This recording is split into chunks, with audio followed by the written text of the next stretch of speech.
हम लोगों को पढ़ना है। व्याकरण क्या करना है? पढ़ना है। व्याकरण में क्या क्या होता है, एक एक बात को समझने की कोशिश करें। व्याकरण एक ऐसा सब्जेक्ट होता है जिससे आपको अभी 10वां में तो काम करेगा ही, 12वीं में काम करेगा ही, जो भी है, क्योंकि जो भी लैंग्वेज पेपर आप रखिएगा तो उस पेपर में ये तो काम है ही है, उसमें तो कोई बात नहीं, वो तो होगा ही। लेकिन आपके आने वाले समय में जो है वो भी बहुत काम देगा। आने वाले समय का मतलब जैसे आप कंपटीशन का तैयारी करिएगा तो आपको कंपटीशन में बहुत ज्यादा जड़ देंगे ये, तो ये कंपटीशन के लिए भी अच्छा है व्याकरण। इधर ध्यान दो, कंपटीशन के लिए भी बहुत जरूरी है। इन लोगों को भी चल रहा है डीएलएड का, तो डीएलएड में भी 25 मार्क का व्याकरण पूछा जाता है, मात्र व्याकरण पूछा जाता है। हिंदी में तो 1-2 मार्क रहेंगे, बाकी 25 मार्क का व्याकरण ही रहता है। साथ में जैसे बीपीएससी है, जैसे आप करिएगा सीटीएट का एग्जाम दीजिएगा, जैसे आप मान लीजिए कोई ऐसे मान लीजिए जो कंपटीशन का एग्जाम दीजिएगा, उसमें आपका व्याकरण सबसे मुश्किल है। तो आप व्याकरण को ध्यान से पढ़िए, व्याकरण का ज्ञान होना सबके लिए, ठीक है। तो व्याकरण में हम पहला बात जो आपके लिए करते हैं वह कर रहे हैं वर्ण के बारे में। किसके बारे में कर रहे हैं? वर्ण के बारे में। देखिए वर्ण, पहला वर्ण समझ लीजिए। वर्ण में हम क्या बोले हैं कि वर्ण उस मूल ध्वनि को कहते हैं, आप लोग पढ़े भी है कि वर्ण किसे कहते हैं? वर्ण उस मूल ध्वनि को कहते हैं जिसका खंड या टुकड़ा नहीं हो जाता है। वर्ण उस मूल ध्वनि को कहते हैं जिसका खंड या टुकड़ा हम नहीं कर सकते हैं। अब देखिए, जैसे आप समझिए, जैसे हम कहेंगे यहाँ पर अ आ लिखे, अ आ लिखे, अ आ से आप समझ लीजिए, है ना, कहाँ तक? यहाँ से आप समझ लीजिए, है ना, अक्षर तरह और ज्ञ तक। यहाँ पर हम समझेंगे, देखिए अक्षर तरह और ज्ञ। इस बीच में आपका क्या क्या आएगा? ए ही आएंगे, क ख आएंगे, ध्यान से समझो, छ छ आएंगे, ठ ठ, क ख और ये याद आ जाएगा। ये सभी को हम अभी तक नहीं कहेंगे कि ये वर्ण है, नहीं, अभी तक नहीं कहेंगे, क्योंकि वर्ण का क्या होता है? खंड या टुकड़ा नहीं होता। वर्ण का क्या नहीं होता है? खंड या टुकड़ा नहीं होता। आप ध्यान दीजिए, जैसे हम कहें कि ये को अभी नहीं कहेंगे हम वर्ण है, तो क्यों नहीं कहेंगे? उसके लिए प्रूफ है। क्या प्रूफ है? जैसे आप देखिए, हम यहाँ पर लिखे हैं क, तो क को हम खंड कर सकते हैं कि नहीं कर सकते हैं? एकदम कर सकते हैं। क का खंड है, संभव है।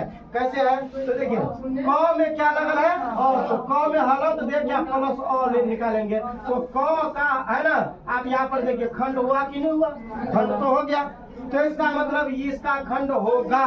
लेकिन जैसे ही हम यहाँ पर लिखेंगे क में देंगे हलंत, तो अब इसका खंड नहीं होगा। तो ये हो गया आपका वर्ण। क्या हो गया? ये वर्ण। यहाँ पर देखो, समझो, सब समझने की प्रयास करो, क्योंकि समझोगे तो समझ लो सब कुछ आ गया, नहीं तो फिर बैठे रहने से कोई काम नहीं होगा। ध्यान सुनिएगा, अ आ और ए ई को तो कोई बातें नहीं है, क्योंकि अ आ हर्षि दीर्घ हर्ष दुर्गु, ए ऐ ओ औ आएगो री, इनका तो खंड नहीं है। आप लोग भी जानते हैं इनका खंड संभव नहीं है। लेकिन क वर्ग बोले तो क ख, च वर्ग बोले तो च छ, ट वर्ग बोले तो क ख, और प वर्ग यदि बोले तो प फ, है ना। इन सब का तो खंड है, इन सब का तो खंड है।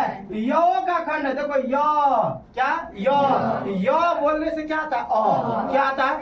तो यो में हलंत देंगे, है ना, प्लस अ कर देंगे तो क्या होगा?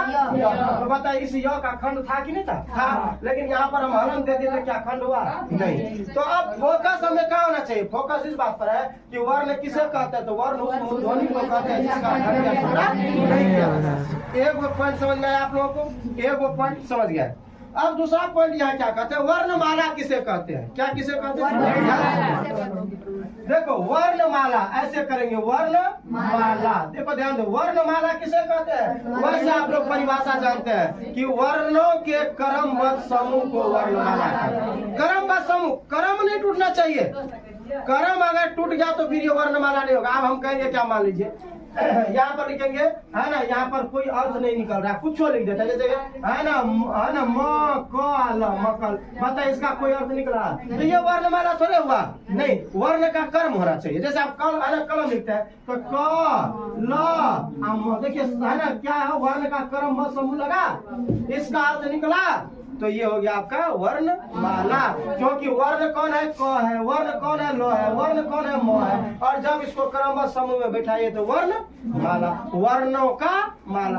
आप लोग फूल देखे होंगे, फूल, एक एक फूल को हम लोग क्या करते हैं, है ना, किसी पन्नी में या कोई चीज में उठा करके लाते हैं। वो फूल को लाते हैं घर पे और उसको क्या करते हैं, एक धागा एक सुई में ले करके एक एक फूल को हम क्या करते हैं, उसको सजाते हैं, धागा में पिरोते हैं, माने उसको लगाते हैं। और जब लग करके बड़ा हो जाता है तो उसको हम क्या करते हैं, इसे बांधते हैं। क्या करते हैं? बांधते हैं। बोलिए क्या करते हैं? बांधते हैं। बांधते हैं। और बांधे हुए चीज को हम क्या कहेंगे? माला। क्या कहेंगे? माला। तो जिस तरह से फूलों का माला होता है उसी तरह एक एक वर्ण का होता है, अपने आप में माला होता है, और उसे ही कहा जाता है वर्ण माला। क्या कहा जाता है? चलिए, आप वर्ण समझे, समझे वर्ण, समझ गए आप, माला समझे, वर्णमाला समझ गए आप। अब हम बात करते हैं किस पर ध्यान दीजिएगा, वर्ण के भेद पर। ये तो आपका क्या था, ये आपका कह दीजिए जो अस्तित्व था समझने की। अब हम आपको जो समझाने की कोशिश कर रहे हैं वो हम समझा रहे हैं आप लोगों को, क्या? वर्ण का भेद। किसका भेद? तो आप बड़ी गहराई से ध्यान रखिए। वर्ण का कितना भेद आप लोग जानते हो जी? वर्ण का कितना भेद है? वर्ण का 2